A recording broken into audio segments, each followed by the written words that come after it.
నవ్వుల పాలైన పాకిస్తాన్ ఇదే ఇప్పుడు ట్రెండింగ్ టాపిక్. భారత్పై భారీ ప్రతీకార దాడులు చేశామని ప్రపంచానికి ప్రకటించేందుకు ప్రయత్నించిన పాకిస్తాన్ ఇప్పుడు అదే ప్రకటనల కారణంగా సోషల్ మీడియాలో తీవ్ర ట్రోలింగ్కు గురవుతోంది.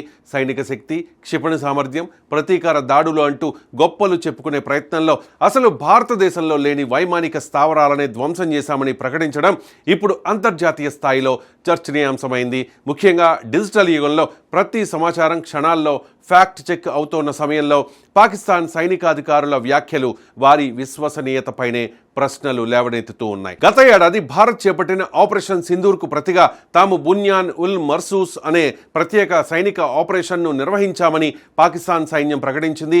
ఈ ఆపరేషన్ పేరు అరబిక్ నుంచి తీసుకున్నదిగా చెబుతూ ఉన్నారు. బున్యాన్ ఉల్ మర్సూస్ అంటే దృఢమైన గోడ లేదంటే అభేద్య రక్షణ అనే అర్థం వస్తుంది. భారత్కు తాము గట్టి సమాధానం ఇచ్చామని ప్రపంచానికి చూపించేందుకు పాకిస్తాన్ ఈ పేరును ఉపయోగించినట్లు విశ్లేషకులు భావిస్తూ ఉన్నారు. అయితే ఆ ప్రచారం ప్రారంభమైన కొద్దిసేపటికే అది పాకిస్తాన్కే బూమరాంగ్ అయింది.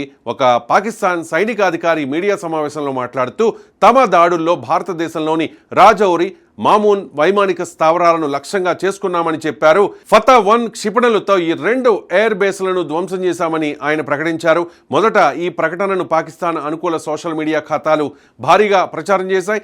భారత్కు గట్టి బుద్ధి చెప్పాం, వ్యూహాత్మక లక్ష్యాలను ఛేదించామంటూ పోస్టులు పెట్టారు. కానీ కొద్ది గంటల్లోనే పరిస్థితి పూర్తిగా మారిపోయింది. ఎందుకంటే పాకిస్తాన్ చెప్పిన రాజౌరి, మామూన్ ప్రాంతాల్లో అసలు భారత వైమానిక స్థావరాలే లేవని భారతీయ నెటిజన్లు, రక్షణ రంగ నిపుణులు సోషల్ మీడియాలో కౌంటర్ ఇచ్చారు. రాజౌరి అనేది జమ్మూ కాశ్మీర్లోని ఒక జిల్లా మాత్రమే. అక్కడ సైనిక శిబిరాలు, భద్రతా దళాల ఉనికి ఉన్నప్పటికీ పాకిస్తాన్ పేర్కొన్నట్టుగా పెద్ద వైమానిక స్థావరం లేదు.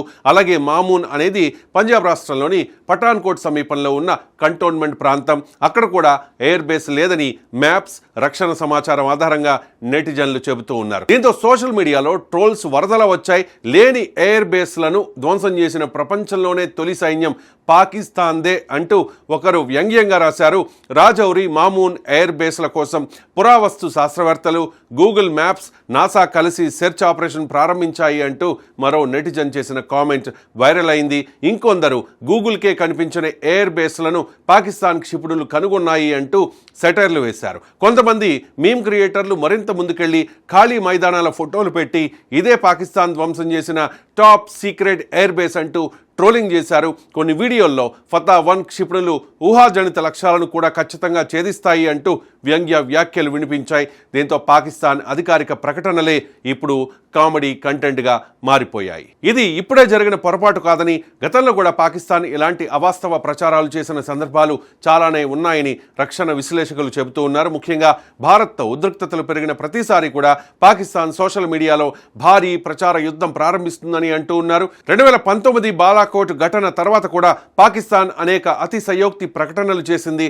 తమ వైమానిక దళం భారత యుద్ధ విమానాలను భారీ సంఖ్యలో కూల్చేసిందని చెప్పినా కూడా తర్వాత వాటిలో చాలా విషయాలు నిరాధారంగా తేలాయి. ఆపరేషన్ సింధూర్ సమయంలో కూడా పాకిస్తాన్ అనేక ఫేక్ వీడియోలు, పాత ఫుటేజ్లు సోషల్ మీడియాలో షేర్ చేసినట్లుగా ఫ్యాక్ట్ చెక్కర్లు బయటపెట్టారు. వీడియో గేమ్ క్లిప్స్ నిజమైన యుద్ధ దృశ్యాలుగా చూపించిన సందర్భాలు కూడా వెలుగులోకి వచ్చాయి. దీంతో పాకిస్తాన్ సమాచార యుద్ధ వ్యూహాలపై అప్పుడే అనుమానాలు వ్యక్తమయ్యాయి. ఇప్పుడు మళ్ళీ లేని ఎయిర్ బేస్లపై దాడి చేశామని చెప్పడంతో ఆ విమర్శలు మరింత పెరిగాయి. ఇక ఫతా-1 క్షిపణి వ్యవస్థ కూడా ఇప్పుడు చర్చకొస్తోంది. పాకిస్తాన్ ఇటీవల అభివృద్ధి చేసిన ఈ రాకెట్ వ్యవస్థను అధునాతన ఆయుధంగా ప్రచారం చేస్తోంది. తక్కువ సమయంలో ఖచ్చితమైన లక్ష్యాలను ఛేదించగల సామర్థ్యం ఉందని చెబుతోంది.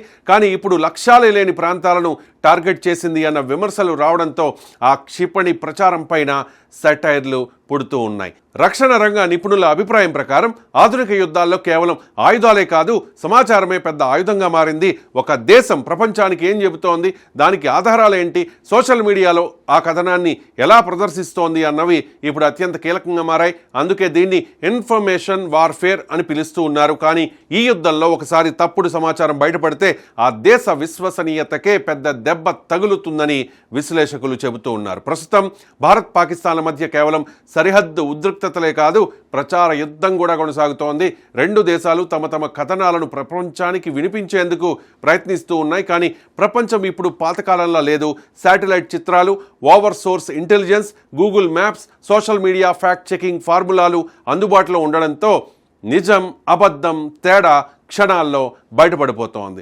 తాజా ఘటనతో పాకిస్తాన్లోని అంతర్గత రాజకీయ పరిస్థితులపై కూడా చర్చ మొదలైంది. కొందరు విశ్లేషకులు చెబుతోంది ఏంటంటే దేశంలో ఆర్థిక సంక్షోభం, అలాగే రాజకీయ అస్థిరత, ద్రవ్యోల్బణం, అంతర్జాతీయ ఒత్తిళ్ల నుంచి ప్రజల దృష్టి మళ్లించేందుకు ఇలాంటి జాతీయత ప్రచారాలు ఉపయోగిస్తూ ఉంటారని అంటూ ఉన్నారు. సైనిక విజయాల కథనాలు ప్రజల్లో ఉత్సాహం కలిగించేందుకు ఉపయోగపడతాయని భావిస్తారని చెబుతూ ఉన్నారు. కానీ ఇప్పుడు సోషల్ మీడియా యుగంలో అవాస్తవాలు బయట పడిపోవడంతో ఆ వ్యూహాలే తిరిగి స్పష్టంగా మారుతున్నాయని అభిప్రాయపడుతూ ఉన్నారు. భారతీయ నెటిజన్లు మాత్రం ఈ వ్యవహారాన్ని పూర్తిగా ట్రోలింగ్ మెటీరియల్గా మార్చేశారు.